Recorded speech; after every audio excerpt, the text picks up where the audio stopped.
Is that still an itch that you regret might now never be scratched, that you never did eventually get to manage England, despite managing at the highest level in European club football? Yeah, because I came so close at that time, it looked like I was a certainty really to get the job, in everybody's eyes, and I was 10-1 on with the bookmakers, it was... This was when Capello needed to be replaced, Tottenham, was it? yeah, when I was at Tottenham.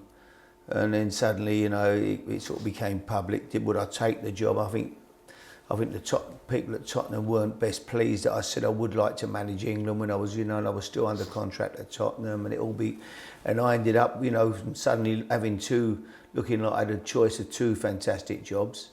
Within about 4 months, I didn't have a job. It was quite an amazing turnaround, really.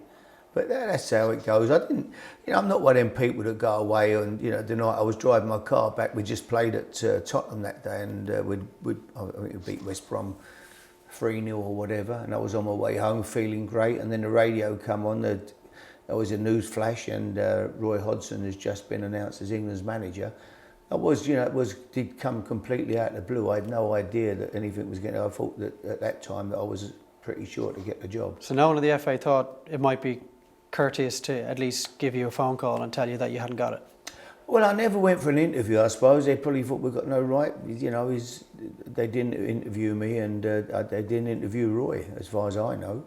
They just made a decision, the board, whoever they were, decided that he was more suitable to me for the job. But that's their opinion. And do you ever feel you got a fair crack at it, either when you were also touted for the job when Steve McLaren was sacked after failing to qualify for the Euros in 2008. And I know on both occasions, post McLaren and post Capello, there were issues happening off the field that you feel certainly didn't help your case. No, do you ever feel you got a proper go at it? Probably not, but I don't know whether I was an FA man really. I think you have got to be a certain type. They are looking for, you've got to fit the mould a little bit. I think so. I think you've got to be a... Do you mean like a brown noser? No, I don't know. No, not necessarily. But I think you've just got to be that type who the FA. And I think sitting in an office at Soho Square or wherever the FA headquarters, I don't know if it would suit me. What I enjoy is being involved every day.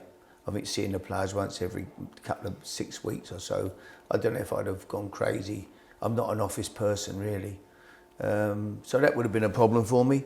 But no, I just think you've got to be, I think if you look, and Roy fitted the bill, he came through the FA, the old Charles Hughes, the coaching school, a lot of lads who sort of got their coaching badges very young, and he was one of those, and obviously went abroad and worked and had a good, so yeah, maybe that was, but that was probably, I always felt that deep down, I was never sure that I would get it. I always felt there'd always be someone would, not see me as being the perfect England manager at that time.